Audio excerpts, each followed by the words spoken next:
नमस्कार सभी को ईपी के कैपिटल के डीप डाइव वीडियो में आपका स्वागत है। मैं आपका होस्ट कुणाल हूँ।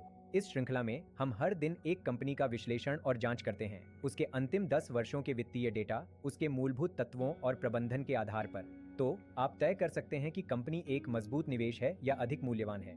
आज हम विप्रो के बारे में बात करने जा रहे हैं। एक छोटी सी सूचना कि यह वीडियो केवल शैक्षिक उद्देश्य के लिए है और इसे वित्तीय सलाह के रूप में नहीं लिया जाना चाहिए। अपनी व्यक्तिगत सलाह के लिए आप हमसे या अपने व्यक्तिगत वित्तीय सलाहकार से संपर्क कर सकते हैं। विप्रो यह एक ऐसा नाम है जो लगभग भारतीय आईटी क्रांति के साथ समानार्थक है। एक निफ्टी 50 का मजबूत खिलाड़ी, एक वैश्विक तकनीकी दिग्गज और कई के लिए दीर्घकालिक संपदा सृजन का प्रतीक। लेकिन यदि आप बाजारों को देख रहे हैं तो आपने शायद कुछ नोटिस किया होगा। जबकि इसके साथ ही अक्सर तेज रफ्तार में रहे हैं, विप्रो का स्टॉक फंसा हुआ महसूस होता है। यह एक ऐसी कंपनी है जिसका ऐतिहासिक अतीत महान है, लेकिन वर्तमान अनिश्चित है। यह किसी भी निवेशक के लिए एक महत्वपूर्ण सवाल उठाता है। क्या विप्रो एक सोया हुआ विशाल है जो जागने वाला है, या यह एक क्लासिक मूल्य जाल है? इस गहरे विश्लेषण में हम विप्रो का हर कोण से विश्लेषण करेंगे, इसका इतिहास, इसकी वित्तीय स्थिति, इसका मूल्यांकन और विवाद। हमारा लक्ष्य आपको एक व्यापक, निष्पक्ष तस्वीर देना है ताकि आप इस आईटी टाइटन के पीछे की पूरी कहानी को समझ सकें। यहाँ हम क्या कवर करेंगे? हम कंपनी की अविश्वसनीय यात्रा और उसके पीछे शक्तिशाली प्रमोटरों को समझने से शुरू करेंगे। फिर हम 10 वर्षों के वित्तीय स्वास्थ्य जांच में गहराई से उतरेंगे। आय वृद्धि से लेकर आरण तक हर चीज को देखेंगे। हम स्टॉक चार्ट का विश्लेषण करेंगे ताकि यह देखा जा सके कि तकनीकी संकेतक हमें क्या बता रहे हैं। सभी मूल्य निवेशकों के लिए हम बेंजामिन ग्राहम के प्रसिद्ध मूल्यांकन सूत्र का उपयोग करके संख्याओं का विश्लेषण करेंगे। फिर हम एक स्पष्ट लाभ और हानि अनुभाग में बुल बनाम बियर केस को प्रस्तुत करेंगे। महत्वपूर्ण बात यह है कि हम कुछ जरूरी जांचों पर भी नजर डालेंगे, जिनमें कॉर्पोरेट गवर्नेंस की लाल झंडे भी शामिल हैं। अंत में हम सभी बातों को एक संतुलित निष्कर्ष के साथ जोड़ देंगे। चलो शुरू करते हैं।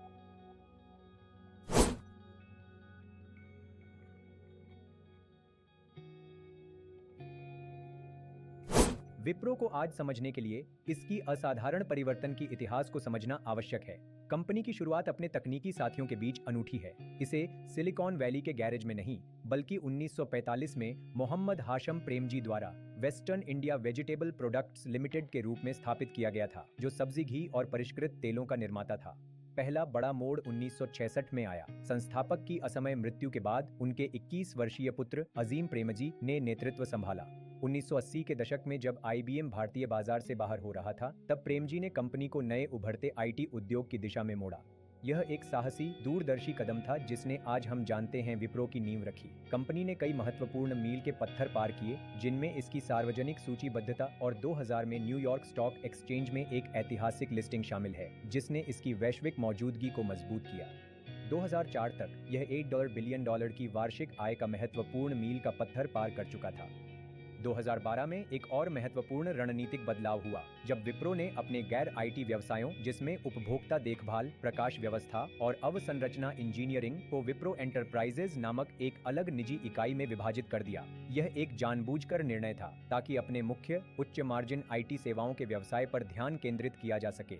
जबकि इस कदम का उद्देश्य संचालन को सुव्यवस्थित करना था, इसने स्थिर नकदी सृजन करने वाले उपभोक्ता वस्तु व्यवसाय को सार्वजनिक रूप से सूचीबद्ध इकाई से हटा दिया। इस पृथक्करण से अनजाने में कंपनी की आईटी सेवाओं के बाजार की प्राकृतिक चक्रीयता के प्रति जोखिम बढ़ सकता है, जहां ग्राहक खर्च अस्थिर हो सकते हैं, जिससे अगले वर्षों में देखी गई कुछ असंगत वृद्धि में योगदान हो सकता है। आज विप्रो एक वैश्विक सूचना प्रौद्योगिकी, परामर्श और व्यवसाय प्रक्रिया सेवाएं (बीपीएस) कंपनी है। यह विशाल स्तर पर कार्य करती है, 66 से अधिक देशों में उपस्थिति के साथ और 230,000 से अधिक कर्मचारियों के साथ। इसके राजस्व का स्रोत विभिन्न आईटी सेवाओं से है, जिन्हें मुख्य रूप से वर्गीकृत किया जा सकता है। एप्लीकेशन विकास और रखरखाव, उन सॉफ्टवेयर एप्लीकेशन का निर्माण और प्रबंधन जो व्यवसाय चलाते हैं। डिजिटल परिवर्तन और परामर्श, कंपनियों को नई डिजिटल तकनीकों को अपनाने में मार्गदर्शन करना ताकि दक्षता और ग्राहक अनुभव में सुधार हो सके। क्लाउड और अवसंरचना सेवाएं, ग्राहकों की आईटी अवसंरचना का प्रबंधन, जिसमें डेटा केंद्र और क्लाउड सेटअप शामिल हैं। साइबर सिक्योरिटी, ग्राहकों को डिजिटल खतरों से सुरक्षा प्रदान करना। डेटा और विश्लेषण, व्यवसायों को उनके डेटा को समझने में मदद करना, एक ऐसा क्षेत्र जिसमें विप्रो ने उल्लेखनीय ताकत दिखाई है।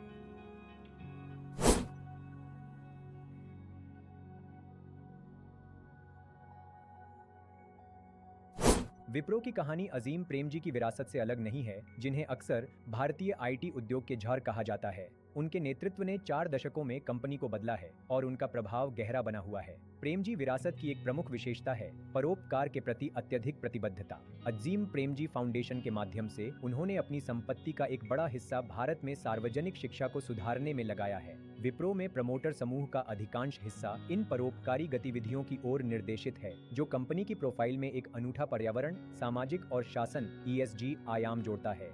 आज नेतृत्व अगली पीढ़ी को सौंप दिया गया है, जिसमें अजीम प्रेमजी के बेटे अरशद प्रेमजी कार्यकारी अध्यक्ष के रूप में सेवा कर रहे हैं और श्रीनिवास पल्लिया को हाल ही में CEO नियुक्त किया गया है। यह हमें किसी भी निवेशक के लिए एक महत्वपूर्ण बिंदु पर ले आता है। शेयरधारक संरचना। प्रमोटर समूह, जिसकी अगुवाई प्रेमजी परिवार कर रहा है, लगभग 73% का अत्यंत उच्च हिस्सा रखता है। यह उच्च होल्डिंग दीर्घकालिक दृष्टिकोण और स्थिरता सुनिश्चित करती है, लेकिन यह एक अनूठी शासन गतिशीलता भी बनाती है। इसका अर्थ है कि सभी सार्वजनिक शेयरधारकों का सामूहिक वोट, छोटे खुदरा निवेशकों से लेकर बड़े वैश्विक संस्थानों तक, प्रमोटर समूह द्वारा रद्द किया जा सकता है। इस शक्ति असमानता को हाल ही में एक विवादास्पद निर्णय के दौरान स्पष्ट रूप से देखा गया, जिसे हम बाद में अपने शासन जांच में चर्चा करेंगे।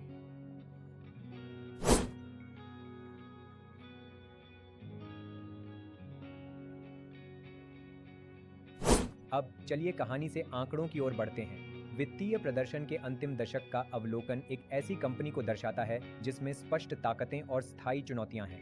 आय और लाभ में वृद्धि। क्या यह एक पिछड़ने वाली कंपनी की कहानी है? 10 वर्षीय प्रवृत्ति को देखते हुए विप्रो की वृद्धि असामान्य रही है, जबकि कुछ समय में मजबूत प्रदर्शन रहा है। हाल के वर्षों में स्थिरता देखी गई है। कंपनी की आय में वृद्धि उद्योग के औसत से पीछे रही है। पिछले 5 वर्षों में इसकी आय में वार्षिक दर 7.9% की रही है, जबकि उद्योग का औसत 10.9% है। 14 हाल ही में आय में साल दर साल गिरावट भी देखी गई है। 15 अपने साथियों की तुलना में यह कम प्रदर्शन विप्रो के निवेश चर्चा का एक मुख्य भाग है। एक कंपनी की लाभप्रदता मार्जिन हमें बताती है कि वह राजस्व को लाभ में कितनी कुशलता से परिवर्तित करती है। विप्रो का परिचालन लाभ मार्जिन (OPM) ऐतिहासिक रूप से स्वस्थ रहा है, हालांकि यह FY21 में अपने शिखर से कुछ संकुचन देख चुका है। OPM हमें यह बताता है कि कंपनी अपने मुख्य व्यवसाय संचालन से कितना लाभ कमाती है, ब्याज और कर से पहले। स्थिर या बढ़ता हुआ OPM एक स्वस्थ, कुशल कंपनी का संकेत है। हालिया मार्जिन पर दबाव उद्योग व्यापी वेतन मुद्रास्फीति और बढ़ती प्रतिस्पर्धा जैसे कारकों का परिणाम हो सकता है, जो मूल्य निर्धारण शक्ति को प्रभावित करता है।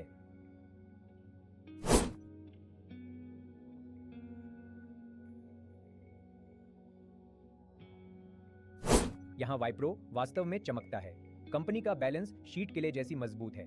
इसका आरण से इक्विटी अनुपात लगातार कम रहा है, वर्तमान में लगभग 0.2, जो लीवरेज के प्रति बहुत सतर्क दृष्टिकोण को दर्शाता है। 18 वास्तव में कंपनी अक्सर अपने कुल आरण से अधिक नकदी और नकदी समकक्ष रखती है, जो इसे एक मजबूत सुरक्षा जाल और संभावित अधिग्रहण या मजबूत शेयरधारक रिटर्न के लिए महत्वपूर्ण वित्तीय लचीलापन प्रदान करता है। यह वित्तीय प्रोफाइल एक उच्च विकास स्टार्टअप की तरह कम और एक परिपक्व, सतर्क ब्लू चिप जैसी अधिक है। धीमी राजस्व वृद्धि के साथ मजबूत बैलेंस शीट और लगातार लाभांश भुगतान का संयोजन एक प्रबंधन रणनीति का संकेत देता है, जो स्थिरता और पूंजी वापसी को प्राथमिकता दे सकती है, बजाय आक्रामक आरण आधारित विकास के। इक्विटी पर रिटर्न या ROE यह मापता है कि शेयरधारकों द्वारा निवेश किए गए पैसे से कंपनी कितना लाभ कमाती है। 15% से ऊपर का आंकड़ा सामान्यतः अच्छा माना जाता है। विप्रो का ROE सम्मानजनक रहा है। हाल ही में यह लगभग 16 से 17% के आसपास रहा है। हालांकि यह FY21 और FY22 में देखे गए 22% से ऊपर के स्तर से नीचे आया है, जो पूंजी दक्षता में हालिया गिरावट को दर्शाता है।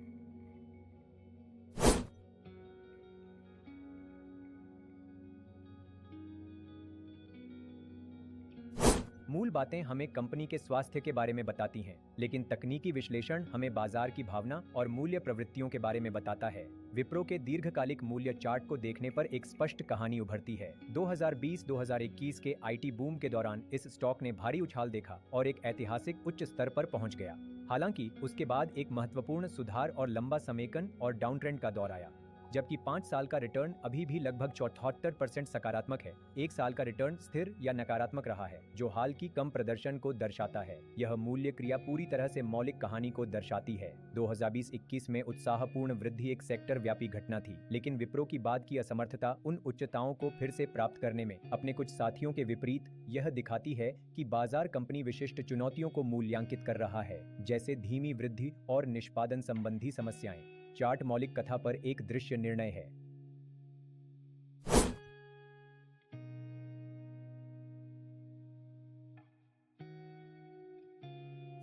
उसकी किताब द इंटेलिजेंट इन्वेस्टर में ग्राहम ने एक सूत्र प्रस्तावित किया था ताकि ग्रोथ स्टॉक के आंतरिक मूल्य का अनुमान लगाया जा सके। यह ध्यान देना महत्वपूर्ण है कि ग्राहम ने स्वयं इस सूत्र का यांत्रिक रूप से उपयोग करने से चेतावनी दी थी, लेकिन यह एक उपयोगी त्वरित मूल्यांकन अनुमान प्रदान करता है। इस विशिष्ट बेंजामिन ग्राहम सूत्र के अनुसार विप्रो का आंतरिक मूल्य लगभग Rs 132 प्रति शेयर है। इसे वर्तमान बाजार मूल्य Rs 207 के मुकाबले देखें तो यह स्टॉक काफी अधिक मूल्यांकित प्रतीत होता है। यह गणना एक महत्वपूर्ण मूल्य निवेश सिद्धांत को उजागर करती है। यहाँ तक कि यदि किसी कंपनी का PE अनुपात अपने साथियों की तुलना में कम हो तो भी यदि भविष्य की विकास संभावनाएं मंद हैं तो यह सस्ता नहीं माना जा सकता है। यह ग्राहम की सावधानी को भी रेखांकित करता है। वृद्धि दर की एक मानना है और यदि उच्च मान्य वृद्धि दर मान ली जाए तो आंतरिक मूल्य भी अधिक होगा।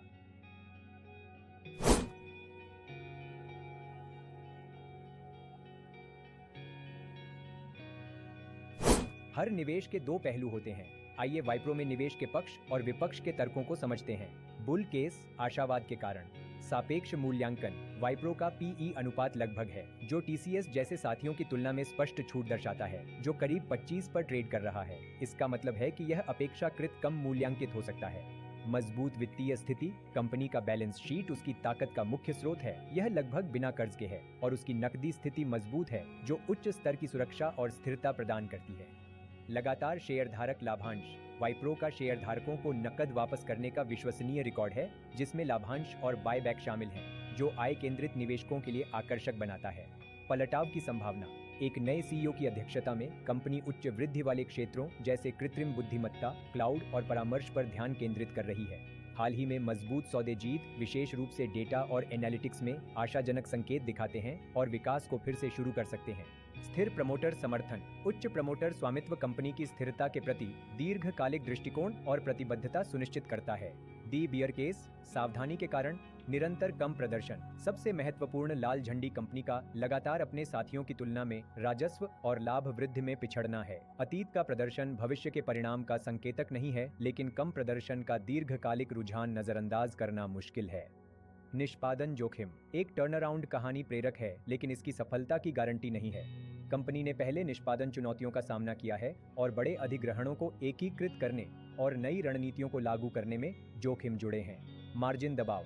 जबकि मार्जिन वर्तमान में स्थिर हैं, वे हाल के शिखर से घट गए हैं। IT उद्योग को वेतन मुद्रास्फीति और तीव्र प्रतिस्पर्धा से निरंतर चुनौतियों का सामना करना पड़ता है, जो लाभप्रदता पर और दबाव डाल सकती है। कॉर्पोरेट गवर्नेंस चिंताएं। हाल के घटनाक्रम, जिनका हम अगली चर्चा करेंगे, ने निवेशकों के बीच बोर्ड की निगरानी, पारदर्शिता और अल्पसंख्यक शेयर धारकों के साथ व्यवहार को लेकर सवाल खड़े किए हैं। सुस्त विश्लेषक दृष्टिकोण। विश्लेषकों की भविष्य की विकास की भविष्यवाणियां मामूली हैं और सर्वसम्मति रेटिंग मुख्य रूप से होल्ड या न्यूट्रल है। इसका मतलब है कि विशेषज्ञ समुदाय में निकट अवधि की रिकवरी को लेकर मजबूत विश्वास की कमी है।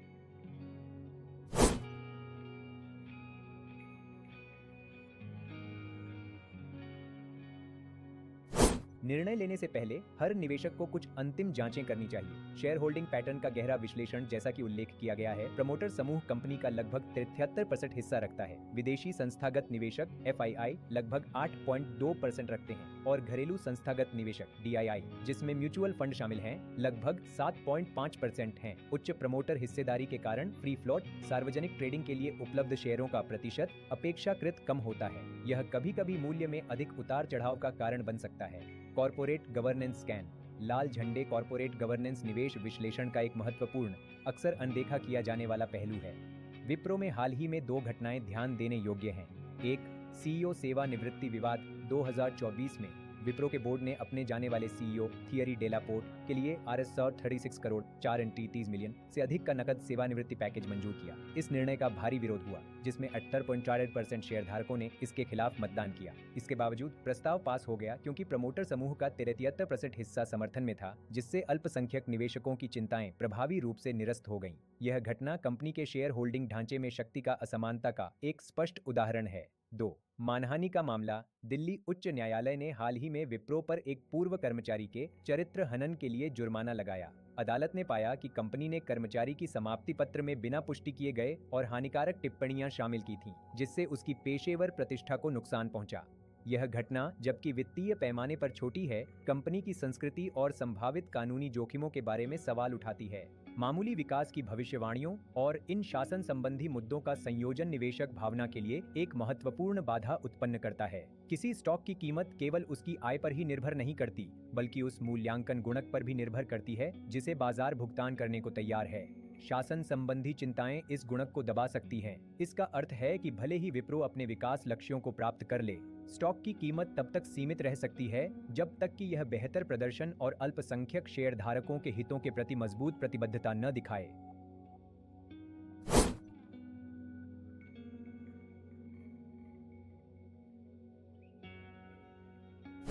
तो विप्रो पर अंतिम निर्णय क्या है?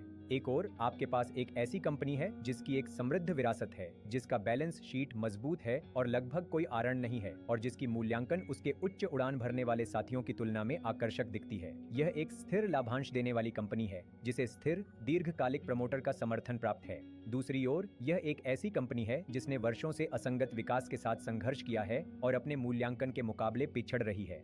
इसकी टर्नअराउंड कहानी अभी भी प्रगति पर है, जिसमें महत्वपूर्ण निष्पादन जोखिम है, और हाल ही में हुई कॉर्पोरेट गवर्नेंस की समस्याओं ने अल्पसंख्यक शेयरधारकों के लिए वैध सवाल खड़े किए हैं। अंततः विप्रो में निवेश करने का निर्णय आपकी निवेश दर्शन पर निर्भर करता है। यदि आप एक गहरे मूल्य धैर्यवान निवेशक हैं जो दीर्घकालिक बदलाव में विश्वास रखते हैं और बैलेंस शीट की सुरक्षा को सभी से ऊपर मानते हैं, तो विप्रो आकर्षक लग सकता है। हालांकि यदि आप एक विकास केंद्रित निवेशक हैं जो बाजार से बेहतर प्रदर्शन और त्रुटिहीन निष्पादन की तलाश में है, तो डेटा यह संकेत देता है कि आईटी सेक्टर में कहीं और बेहतर अवसर हो सकते हैं। क्या विप्रो एक मूल्य स्टॉक है या एक मूल्य जाल? इसका उत्तर संभवतः अगले कुछ वर्षों में इसकी प्रदर्शन पर लिखा जाएगा। फिलहाल यह भारतीय स्टॉक बाजार के सबसे बहस वाले दिग्गजों में से एक बना हुआ है।